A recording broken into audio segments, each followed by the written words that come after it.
Hi guys, welcome to your channel in rational English classes. आपका स्वागत है rational English classes में। प्यारे बच्चों, आज हम लोग पढ़ेंगे ऑक्सिलरी वर्ब के बारे में। ऑक्सिलरी वर्ब किसे कहते हैं, इससे कितने प्रकार होते हैं, इसका प्रयोग कहां किया जाता है, इसके बारे में पढ़ेंगे हम लोग। याद रहे, ऑक्सिलरी वर्ब वो वर्ब है जो मेन वर्ब के साथ मिलकर के tense, voice, mood, negative, interrogative इत्यादि बनाने में सहायता करता है। उसे हम लोग ऑक्सिलरी वर्ब कहते हैं। ऑक्सिलरी वर्ब को हम लोग हेल्पिंग वर्ब या सपोर्टिंग वर्ब कहते हैं। इसके दो प्रकार होते हैं, प्राइमरी ऑक्सिलरीज तथा मॉडल ऑक्सिलरीज। मॉडल ऑक्सिलरीज को मॉडल वर्ब्स भी कहते हैं या फिर मॉडल्स कह सकते हैं। प्राइमरी ऑक्सिलरीज के तीन प्रकार होते हैं। Number 1, to be. सबसे पहले हम लोग लेते हैं ऑक्सिलरी वर्ब।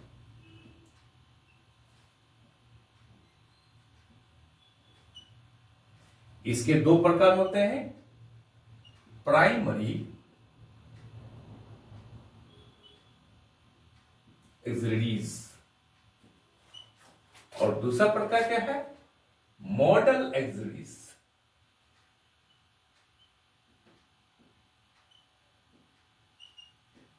मॉडल ऑक्सिलरीज को मॉडल वर्ब भी कहते हैं या फिर हम लोग मॉडल्स भी कहते हैं। प्राइमरी ऑक्सिलरीज के तीन प्रकार होते हैं। Number 1, verb to be. Number 2, to do. Number 3, to have. याद रहे, ऑक्सिलरी वर्ब का प्रयोग कब मेन वर्ब में किया जाता है, रूप में किया जाता है, तथा कब उसको हेल्पिंग वर्ब के रूप में किया जाता है, इसके बारे में हम लोग पहले समझ लेते हैं। जैसे मोहन इज गुड। दूसरा सेंटेंस लेते हैं, मोहन इज रीडिंग। यहां है मोहन इज गुड, यहां मोहन इज रीडिंग। याद रखिएगा, जब कोई वर्ब मेन वर्ब के साथ मिलकर के tense, mood, voice, negative, interrogative बनाने में सहायता करता है, उसे हम लोग ऑक्सिलरी वर्ब या सपोर्टिंग वर्ब या हेल्पिंग वर्ब करते हैं। तो मोहन इज रीडिंग यहां पर क्या कर रहा है, इसका प्रयोग हेल्पिंग वर्ब के रूप में किया गया है, अर्थात ऑक्सिलरी वर्ब के रूप में किया गया है। रीडिंग यहां मेन वर्ब है, मेन वर्ब के साथ मिलकर के इज यहां क्या करता है, प्रेजेंट कंटिन्यूअस टेंस बनाने में सहायता करता है। इसलिए इज को हम लोग यहां पर हेल्पिंग वर्ब, ऑक्सिलरी वर्ब या सपोर्टिंग वर्ब कहेंगे। मोहन इज गुड, मोहन अच्छा है। जब किसी सेंटेंस में एक ही वर्ब हो और वह किसी दूसरे वर्ब को सहायता नहीं करे tense, mood, voice, negative, interrogative बनाने में, तो उसे हम लोग मेन वर्ब कहेंगे। यहां पर इज सेंटेंस में एक ही वर्ब है तथा वो किसी दूसरे वर्ब को सहायता नहीं करता है सेंटेंस के निर्माण में, इसको हम लोग क्या कहेंगे, मेन वर्ब कहेंगे। तो वहां पर क्या हो गया, मेन वर्ब हो गया इज, यहां पर हेल्पिंग वर्ब हो गया। दोनों में अंतर समझ गए। कल हम लोग पढ़े थे कि ऑक्सिलरी वर्ब का प्रयोग अर्थात उसका रूप वर्ब टू बी होता है, जो वर्ब टू बी का प्रयोग कब मेन वर्ब के रूप में होता है, कहां होता है, कैसे होता है। अब बाकी पॉइंट्स आज हम लोग पढ़ेंगे, सारा कंसेप्ट को हम लोग समझेंगे आज। इसका रूप होता है वर्ब टू बी का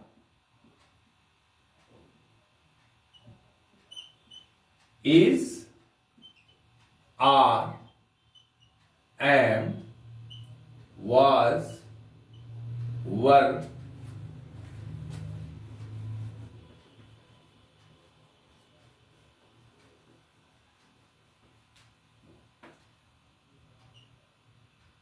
been, being, etc. अर्थात वर्ब टू बी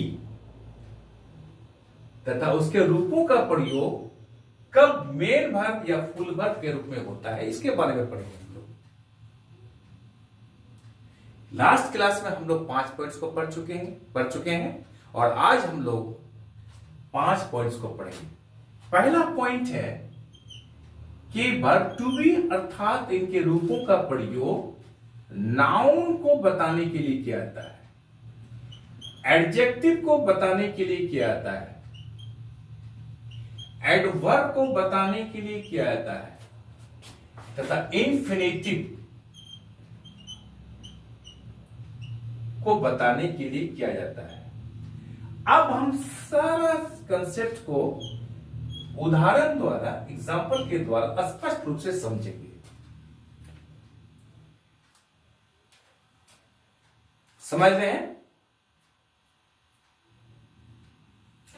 कैसे होता है? अब देखते हैं। पहला, Mohan is a teacher, Sita is a student. देखिए यहां पर, यहां नाउन को बताने के लिए प्रयोग किया गया है। मोहन यहां पर सब्जेक्ट है, टीचर यहां पर नाउन है। दोनों को संबंध को बताने के लिए इस का प्रयोग मेन वर्ब के रूप में किया गया है। यहां पर किसी दूसरे वर्ब को सहायता नहीं कर रहा है टेंस के निर्माण में या वॉइस के निर्माण में या फिर मूड के निर्माण में या निगेटिव या इंट्रोगेटिव निर्माण में, बल्कि यह स्वतंत्र है और ये मेन वर्ब का काम करता है या फुल वर्ब का काम करता है। ठीक उसी तरह से Sita is a student, Sita एक विद्यार्थी है, इज यहां पर मेन वर्ब है। क्लियर? दूसरा कंसेप्ट हम लोग पढ़ेंगे कि वर्ब टू बी तथा इसके रूपों का प्रयोग एडजेक्टिव को बताने के लिए होता है। कैसे? जैसे सीता इज इंटेलिजेंट, यहां पर एडजेक्टिव को बताने के लिए किया गया है। देखिए, सीता सब्जेक्ट है, इंटेलिजेंट यहां पर एडजेक्टिव है, सीता तेज है, इज का प्रयोग यहां पर मेन वर्ब के रूप में किया गया है। स्पष्ट? अब एडवर्ब को बताने के लिए किससे किया जाता है? देखिए,